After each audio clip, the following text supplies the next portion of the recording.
Commander Hodgin pressed her hands against the cold metal railing of the observation deck. Below her, the massive arena stretched out like a giant bowl made of shining crystal. Thousands of alien beings filled the seats, their strange voices mixing together in a loud buzz of excitement.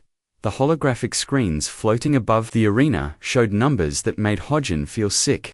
The betting odds were simple to read, even if they were written in alien symbols. Her people had taught her the basics before this trip. The numbers next to the human fighter's name kept getting bigger.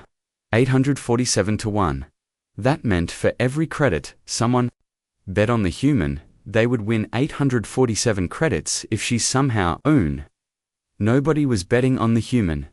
Hodgin looked down at the preparation area where Soyoung was getting ready for the fight.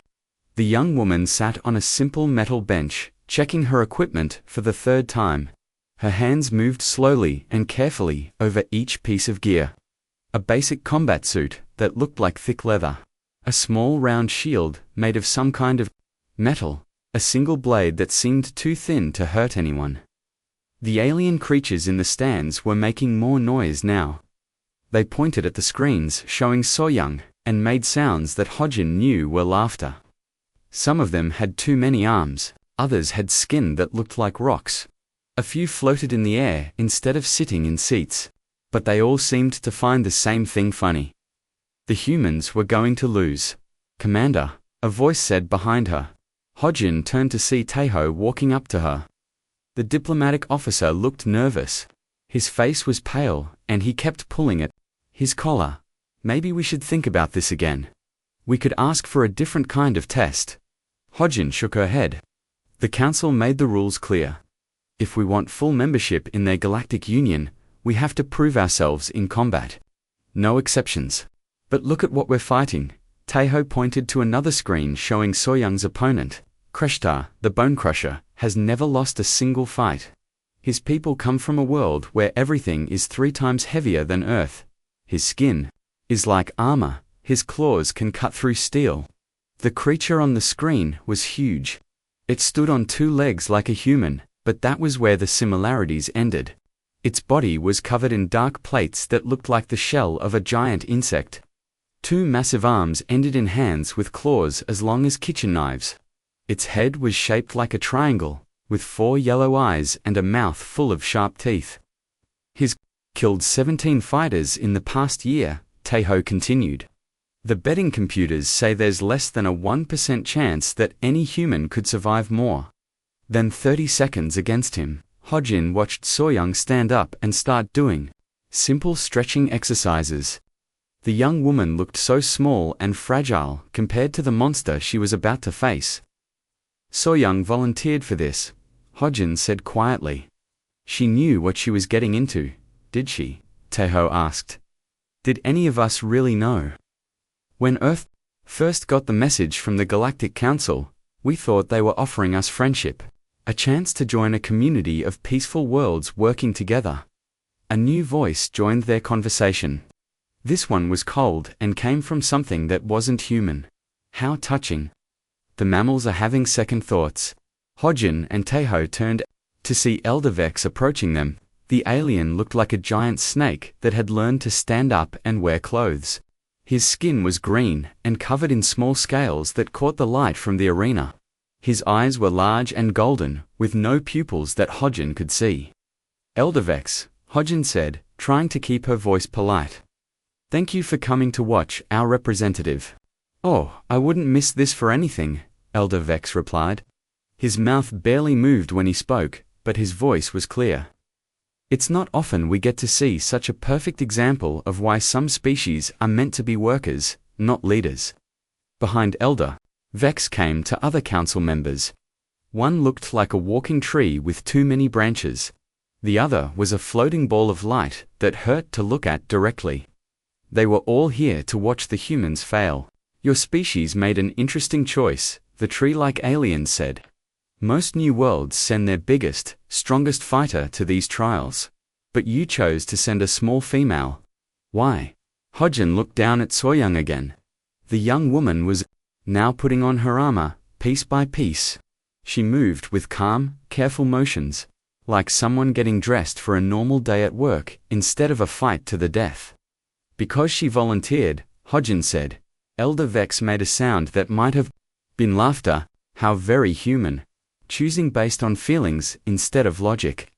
This is exactly why your people will never be more than miners and farmers for the rest of us.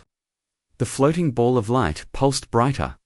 The combat trials exist for a reason. Any species that wants to sit at the council table must prove they can defend themselves and their allies. Combat is the oldest test of worth in the galaxy, and the most honest, added the tree being. In battle, there are no lies, no tricks, no politics. Only strength against strength, skill against skill. The winner deserves to live. The loser does not. Hodgin felt anger rising in her chest, but she kept her face calm. And if Soyoung wins, if she wins, Elder Vex said, then humanity will have earned the right to be treated as equals. You will get full voting rights in the council. Your worlds will be protected by our fleets. Your people can trade freely across the galaxy. And, if she loses, Taeho asked, though he clearly didn't want to hear the answer. Then humanity will be given mining colony status, the tree being explained. You will work for us. You will dig metals and grow food for the stronger species. Your children will learn their place in the natural order of things. The ball of light pulsed again. It's not a cruel fate. Many species live happily as workers. The Zephyrians mine gas from their gas giant worlds. The Korthok grow food on 1,000 farming planets. They are content with their roles. Because they know their limits, Elder Vex added. They don't dream of being something they were never meant to be. Down in the arena, a loud horn sounded. The crowd grew even louder. As Kreshtar entered through a large metal door, the Vergassian warrior was even more frightening in person than on the screens. Each step he took left small cracks in the arena floor. When he raised his arms and roared, the sound echoed off the crystal walls like thunder. The crowd loved it. They cheered and made their strange alien sounds of approval. Some threw small objects into the arena that bounced off the energy shields protecting the fighting. Then Soyoung walked out from the other side. The cheering stopped. The young human woman looked tiny compared to the monster waiting for her. She carried her shield in one hand and her blade in the other. Her face showed no fear, no anger, no excitement. She looked like someone walking to catch a bus, not someone about to fight for her species' future. 10 minutes until combat begins, announced a voice that seemed to come from everywhere at once. Place your final bets now. Elder Vex turned to Hodgin, with what might have been a smile. Any last words for your champion, Commander? Hodgin looked down at Soyoung one more time. The young woman had found a quiet spot near her starting position and was now doing something that looked like meditation. Her eyes were closed and her breathing was slow and steady. No, Hodgin said finally. I think she's ready. The arena floor was a perfect circle, made of metal so strong that nothing could break it. The surface was smooth and gray, 50 meters from one side to the other. Around the edges, energy shields glowed with a soft blue light. They would keep the fighters inside and protect the crowd from anything that might fly out during the battle. Soyoung stood at her starting position. A white circle painted on the floor. She held her shield in her left hand and her blade in her right. The weapon was thin and straight, about as long as her arm. It looked like it might break if she hit anything hard with it. Across from her, Kreshtar waited at his own starting circle. The Varaxian warrior was scratching the metal floor with his claws, leaving deep marks. Each scratch made a sound like nails on glass that echoed through the arena. His 4 yellow eyes never left Soyoung, studying her like a cat watching a mouse. The crowd was getting louder. Thousands of alien voices mixed together into one giant roar of excitement. In the expensive seats close to the arena floor, the important aliens leaned forward to get a better view. They wanted to see exactly how the human would die. Above them, all floating screens showed close-up pictures of both fighters. Soyoung's face was calm and still. Her breathing was slow and even. She looked like she was thinking about something far away. Kreshtar's image showed a creature ready for violence. His mouth was open, showing rows of sharp teeth. A thick, dark liquid dripped from his claws. His chest rose and fell quickly as he prepared to charge. Citizens of the galaxy. The announcer's voice boomed across the arena. The creature speaking had 7 different vocal cords, so his voice sounded like a whole choir talking at once. Today, we witness the trial of the human species. Will they prove themselves worthy of joining our great council? Or will they learn their proper place as servants to their betters? The crowd cheered louder. In the betting areas around the arena, the numbers kept changing. More and more credits were being placed on Kreshtar. The odds against Soyoung had reached 1,000 to 1. Some betting computers had stopped taking bets on the human entirely. Commander Hojin watched from the observation deck above. Her hands gripped the railings so tightly that her knuckles were white. Next to her, Taeho was breathing fast and shallow. He looked like he might be sick. "She's so small," Taeho whispered. "How is someone that small supposed to fight something like that?" Hojin didn't answer. She was watching Soyoung's face on the big screens. The young woman's eyes were still closed, but now her lips were moving slightly. She seemed to be counting something. Elder Vex slithered up behind them. "Your champion is praying, I see. How quaint. Do humans really believe their gods will help them in combat?" "She's not praying," Hojin said quietly. "Then what is she doing?" asked the tree-like council member. Hojin watched Soyoung's lips move in a pattern she recognized. "She's running through the sequence." "What sequence, Elder?" Vex demanded. "You'll see," Hojin replied. Down in the arena, Kreshtar was getting impatient. He had been fighting in these trials for 3 years. Usually, his opponents tried to look tough or scary before the battle started.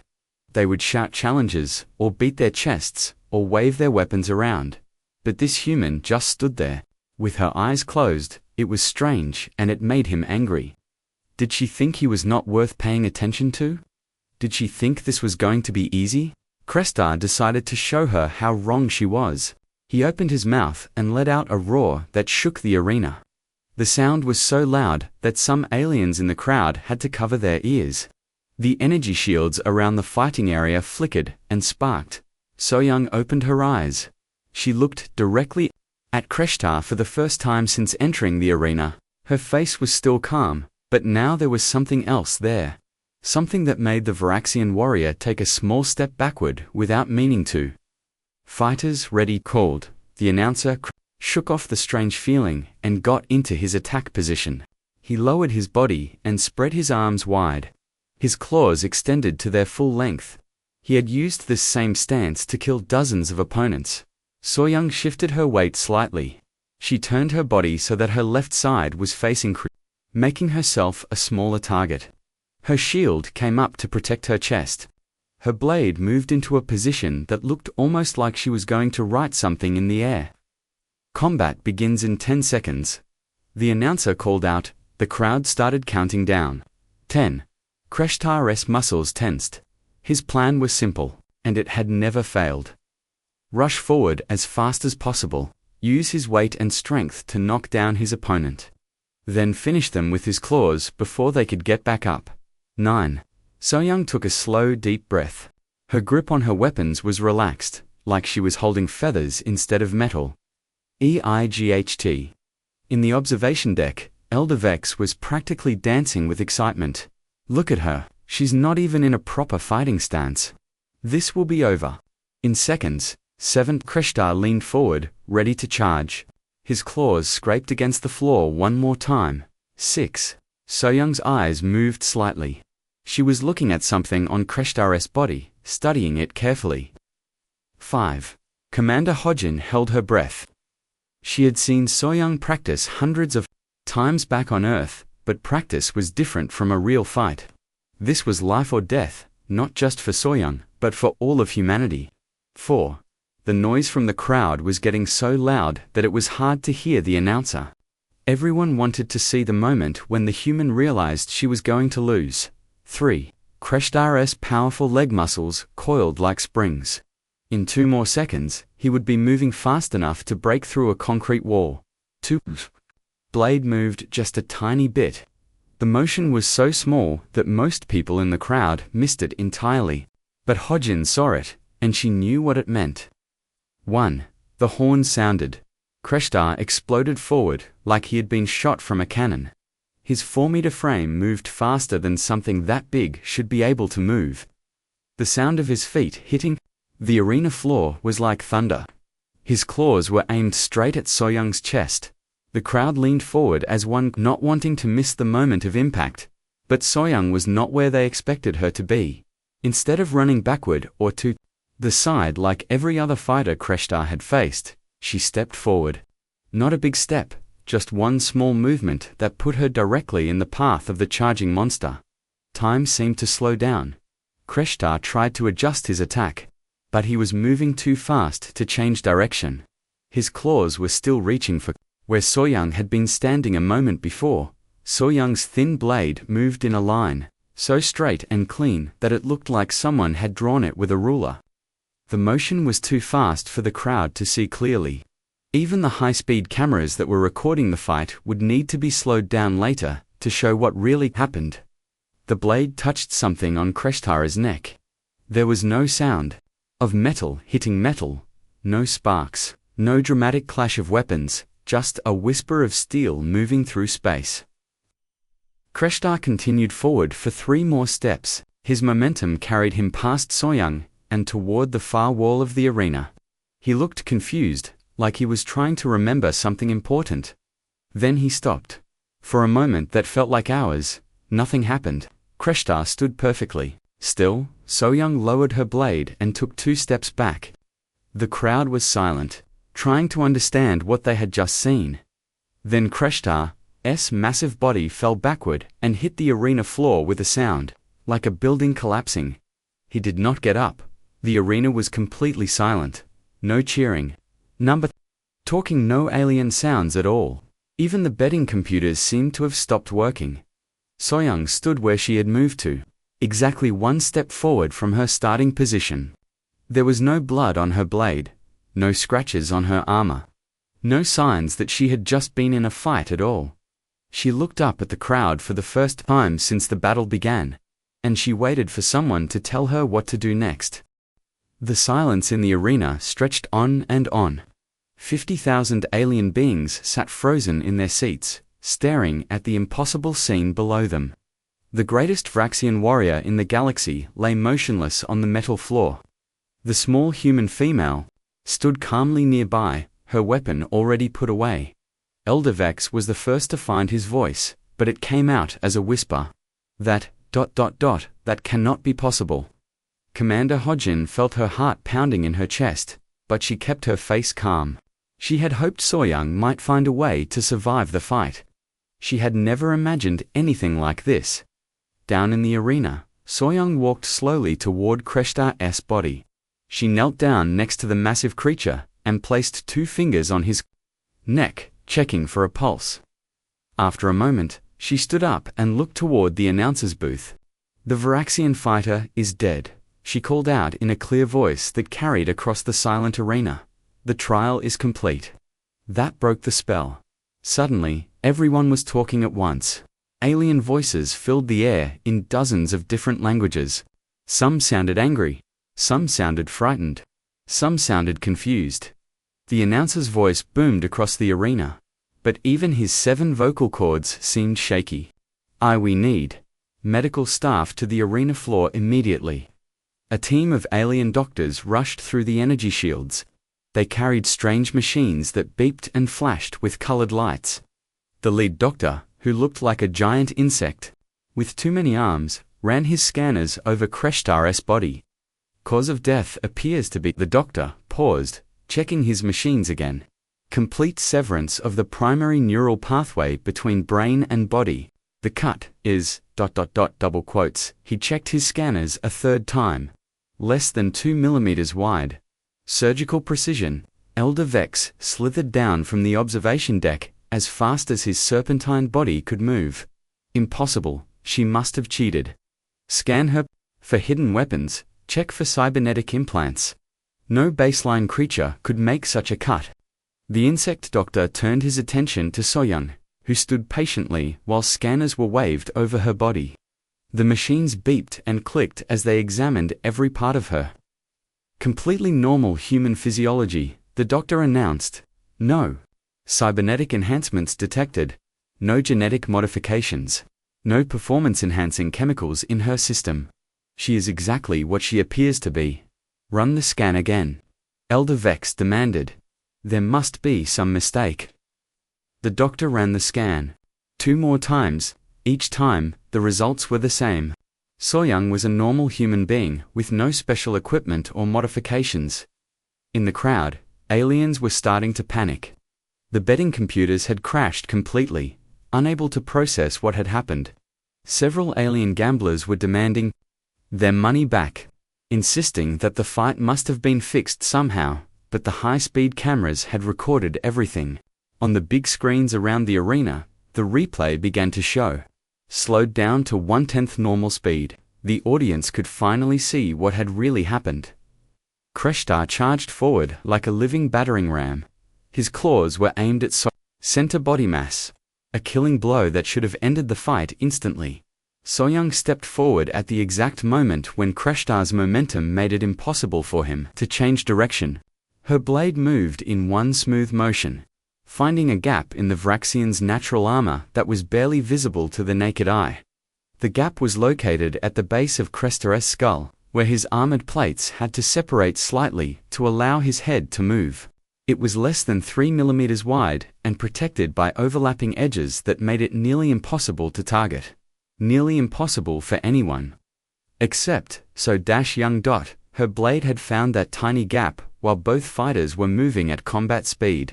The cut had gone straight through Kreshtar's spinal cord, killing him instantly.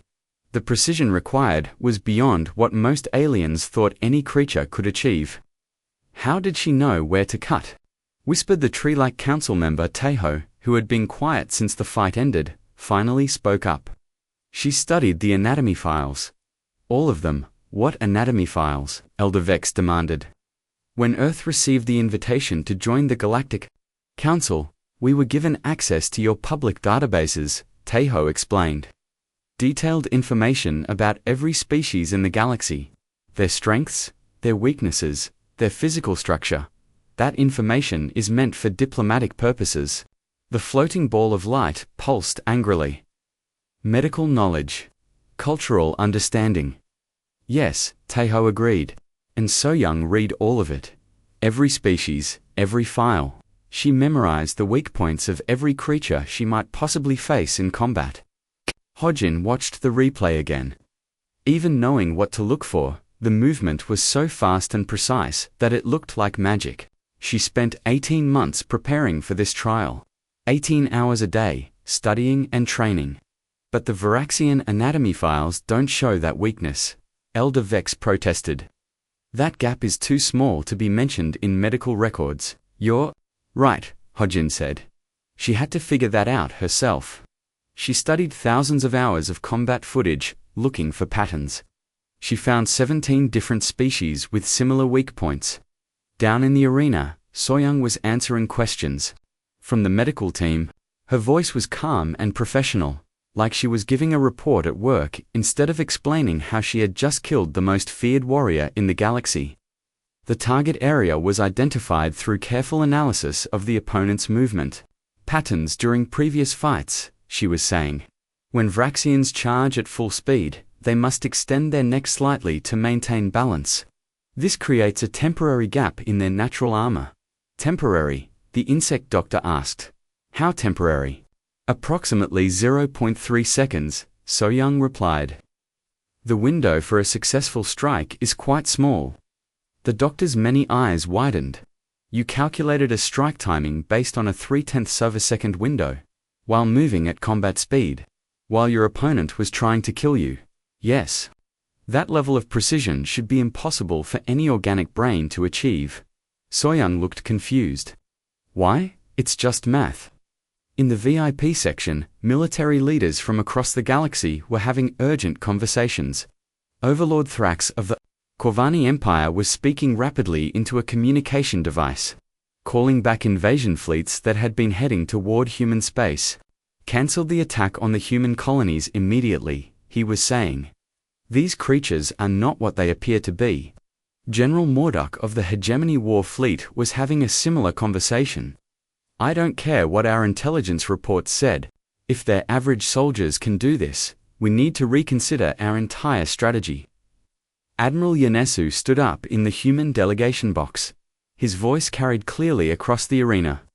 Honored council members, I believe this demonstration has answered your questions about humanity's fitness for membership in your organization. Elder Vex turned to face him, his golden eyes blazing with anger and fear. This proves nothing. One fighter, one lucky strike. This does not represent your entire species, doesn't it? Admiral Yansu asked mildly. Of course not. She must be your absolute best warrior, your greatest champion. You sent your most elite fighter to face our trial. Admiral Yansu looked down at So Young, who was now walking toward the exit. She moved like someone who had just finished a routine training exercise, not like someone who had just changed the balance of power in the galaxy. So Young, he called out. What was your rank in combat training? So Young looked up at the observation deck. I graduated 847th out of 1000 in my class, sir. The arena fell silent again. 847th, Elder Vex repeated weakly. Yes, sir, So Young replied. I was never very good at the competitive parts of training. I just like to study. Elder Vex stared at her for a long moment.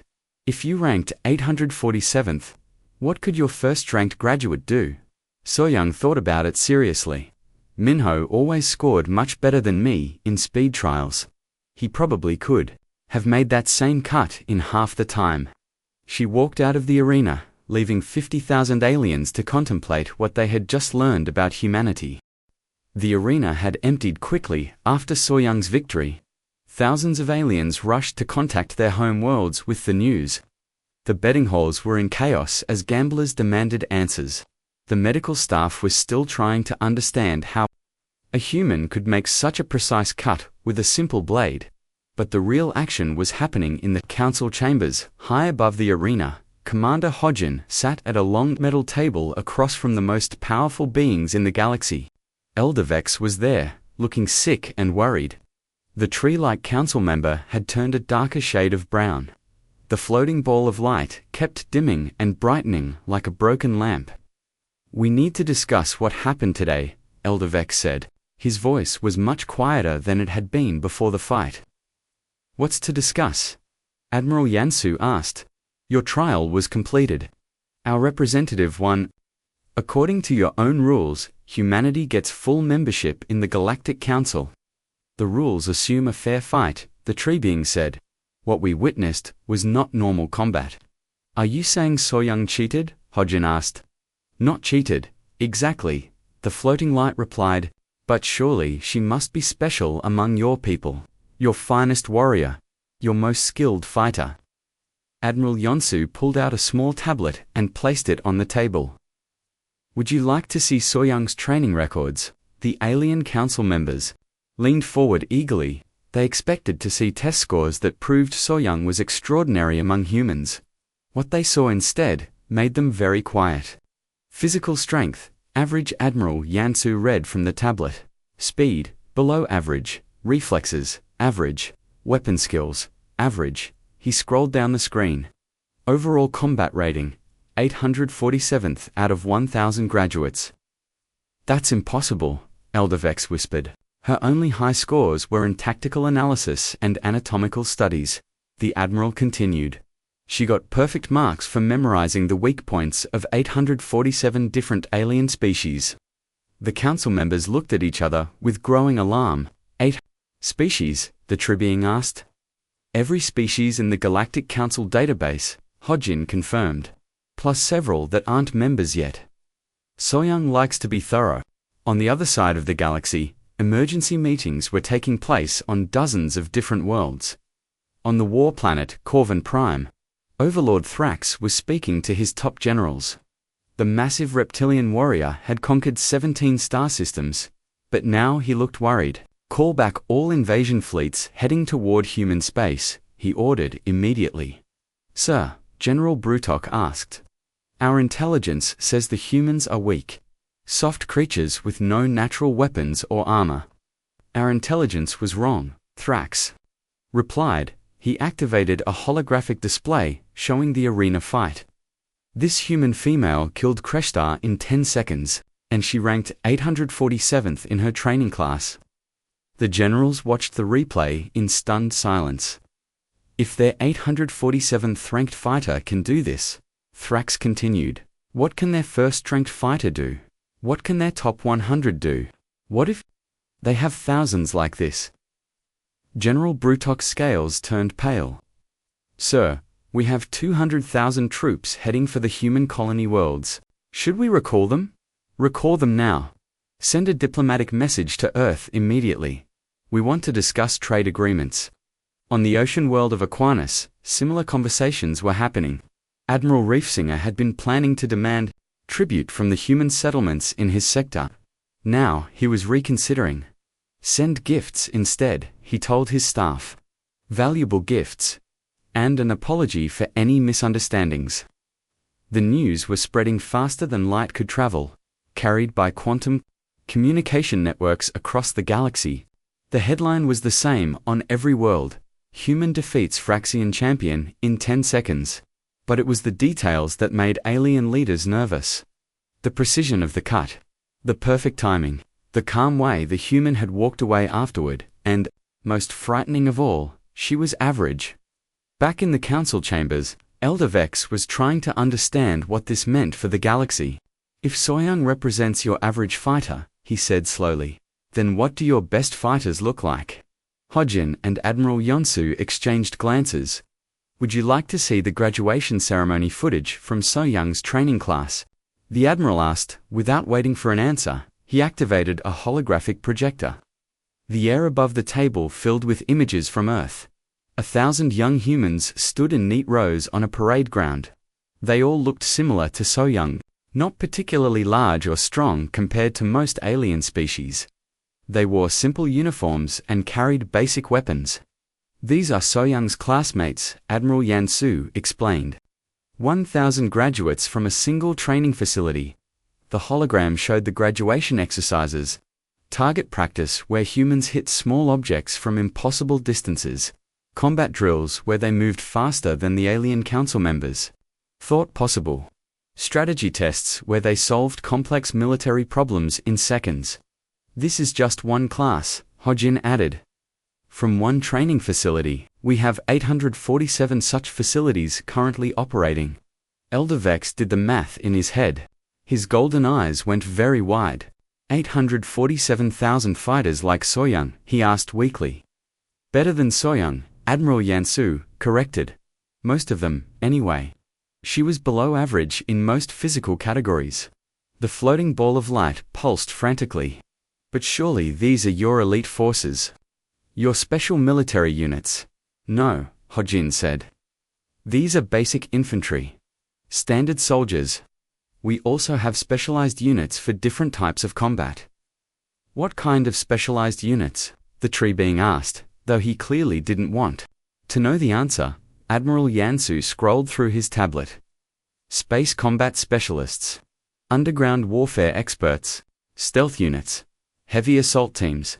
Technical warfare divisions. How many total military personnel do you have? Elder Vex asked. Currently active. About 2.3 million. The silence in the room was deafening.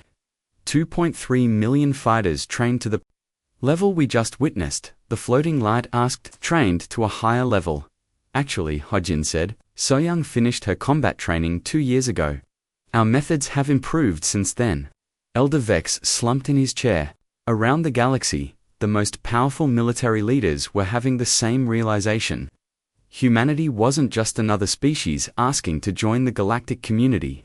They were possibly the most dangerous military force the galaxy had ever seen, and they had been hiding in plain sight. We need to discuss the terms of your membership, Elder Vex said finally. What terms? Admiral Yansu asked. Your rules were simple. Win the combat trial, get full membership. We won, Yes, but given what we now know about your capabilities, perhaps we should talk about additional responsibilities, leadership roles, security positions. Hodgin smiled for the first time since the trial began. Are you offering to put humans in charge of galactic defense? The council members looked at each other nervously. We're offering to discuss it, the tree being said carefully. On worlds across the galaxy, alien military commanders were sending the same message to their leaders. Do not fight the humans. Whatever they want, give it to them.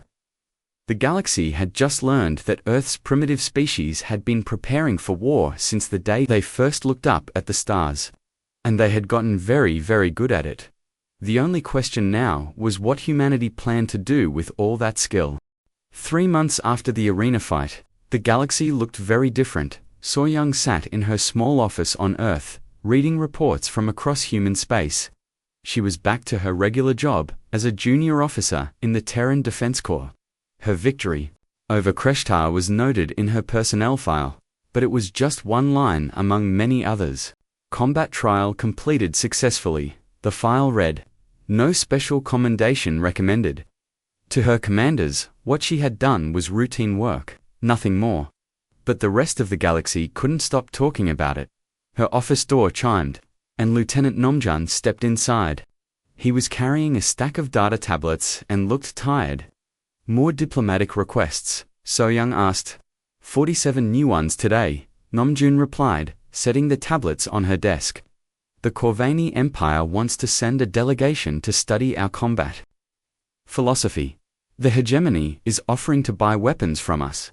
3 different species are asking if we'll train their military forces. So-Young shook her head. They still don't understand. Understand what? That there's nothing special to learn. We just pay attention. Nomjun sat down in the chair across from her desk. The aliens think you're some kind of super warrior. They've been analyzing that 10-second fight for months. They've written thousands of papers about it. What do they conclude? So-Young asked. That it should be impossible. The precision, the timing, the anatomical knowledge required. Nomjun picked up one of the tablets and read from it. Dr. Zefek, of the Vraxian Science Academy writes, "The human female demonstrated abilities that exceed the theoretical limits of organic neural processing." So-Young laughed quietly. Maybe their limits, not ours. Across the galaxy, the Galactic Council was meeting in emergency session. The same council members who had dismissed humanity 3 months ago were now debating how much power to give them. The humans haven't made any aggressive moves, the tree being reported. They seem content with their new membership status.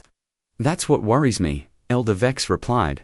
A species with their capabilities should be conquering worlds, not sitting quietly in their home systems. The floating ball of light pulsed nervously.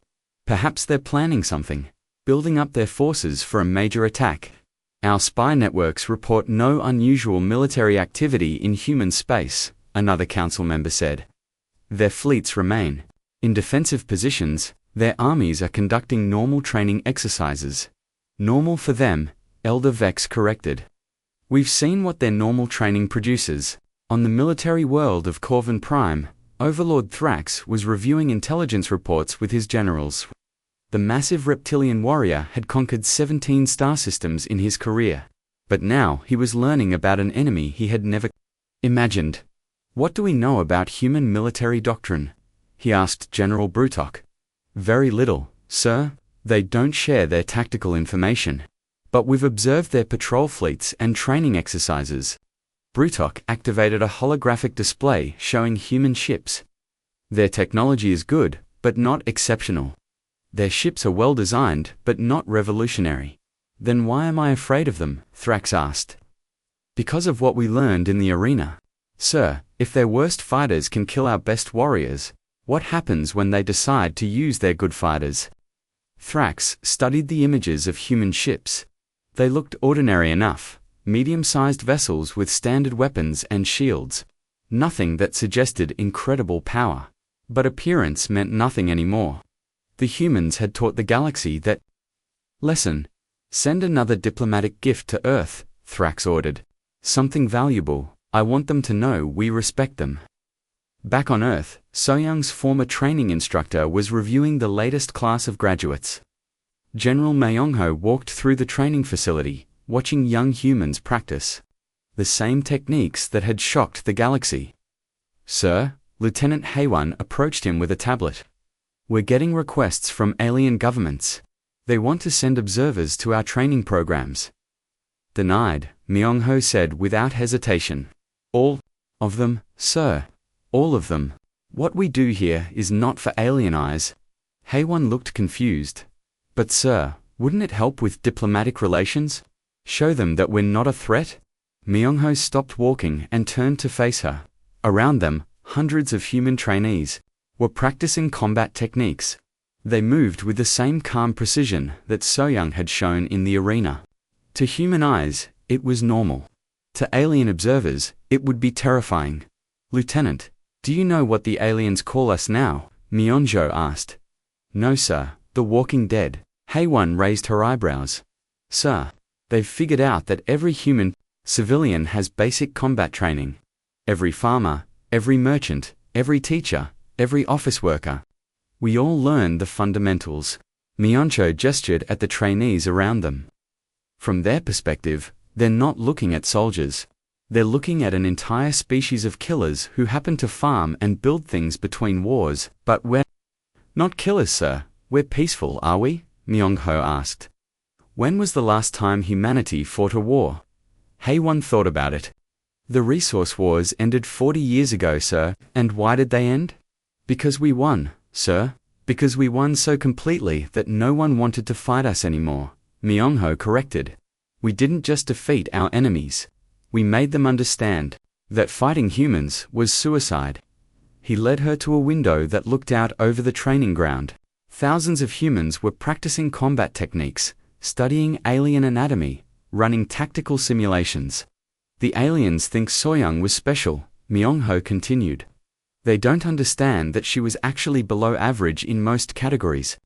They don't know about Jin-ho, who graduated first in her class and can make the same killing strike in half the time.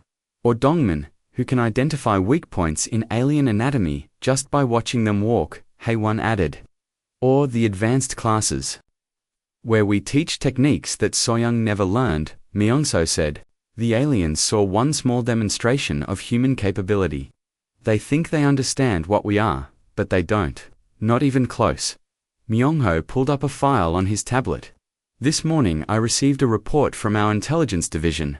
18 different alien species have cancelled their military expansion plans. 12 have disbanded aggressive fleets. 7 have offered to become our vassals." Haewon stared at him. "Vassals? But we never threatened anyone. We didn't need to. They saw what one average human could do in 10 seconds. Now they're imagining what 2 million above-average humans could do in a real war."